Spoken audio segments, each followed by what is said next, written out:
When the suckers rally ends, the dollar will crash. This is via Schiff Gold by Peter Schiff on Zero Hedge. The world loves dollars. Whenever there is a problem, people flock to the dollar as a safe haven. But the US has problems of its own. In the podcast, Peter Schiff said America's problems will eventually catch up to the dollar, and at that point, the greenback will crash, he said. Former British Prime Minister Liz Truss blew into office promising tax cuts in the face of historically high inflation. On the one hand, the Bank of England has been raising interest rates, a contradictory monetary policy. That's also happening in the United States. But tax cuts with no corresponding spending cuts increase budget deficits, an inflationary fiscal policy. The British markets recognize this contradiction. The British pound tanked and plunged to a record low. The government quickly backtracked on the tax cuts, and Truss ended up stepping down. She resigned a few days ago. This raises a question that US policymakers need to wrestle with. Why exactly were the British markets concerned about tax cuts? As Peter pointed out, they were concerned about increasing debts. The debt to GDP ratio in Great Britain is already around 85%. Now that's a big number. It's a number that should cause concern. I think really anything above 50% of GDP is too big a number. So because these tax cuts threaten to send British debt to GDP even higher, investors rightly dumped the pound. But what did we do? What did they do? They bought dollars. They sold pounds for dollars, but they were selling pounds because Britain has a debt problem. The irony is where they were buying dollars despite the fact the United States has an even bigger debt problem than Britain. The US national debt pushed above $31 trillion in early October, and the US government continues to pile onto that number. Uncle Sam ran a $1.3 trillion deficit in fiscal 2022. The debt to GDP ratio in the US is already 125%. And as Peter pointed out, it's actually higher than 125% when you factor in state and local debt.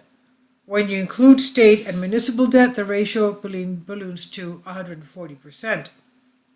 We're in a much bigger fiscal mess than Great Britain, so selling pounds and buying dollars because you're worried that Britain has too much debt is jumping from the frying pan into the fire.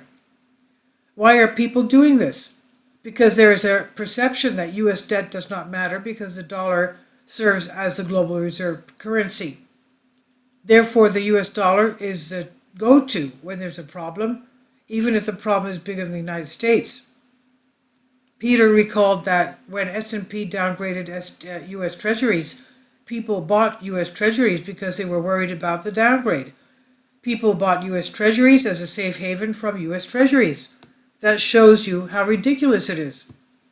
In the same way, it's absurd to sell a country's currency because you're worried about debt and buy dollars when the US has even more debt.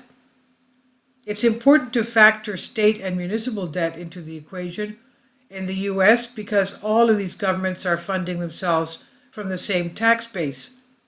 These governments are trying to get blood from the same turnips because Americans are broke. We have no savings, so can we possibly repay this debt? Of course not. Repaying the debt is impossible. So what's going to happen? We're going to default. Peter said there are two possible ways the US can default, the honest way or the dishonest way. But either is a disaster if you own US Treasuries. The honest way is just to admit that we cannot pay and we default. We restructure the debt and we tell our creditors, you are not going to get your money back. But I don't think politicians have the integrity to do that. They're going to take the coward's way out. They're going to print. They're going to inflate the debt away. That's the only way out of this problem. Monetize that debt and repudiate it through inflation, which is why it's crazy for anyone to believe that the Fed is going to succeed in reducing inflation back down to 2%. It can't succeed. The government can't inflate the debt away at 2% a year. They actually need higher inflation to handle the debt. There's another problem. The only reason the US government has been able to push the debt down the road for this long is that interest rates have been low. As rates go up, the problem gets bigger.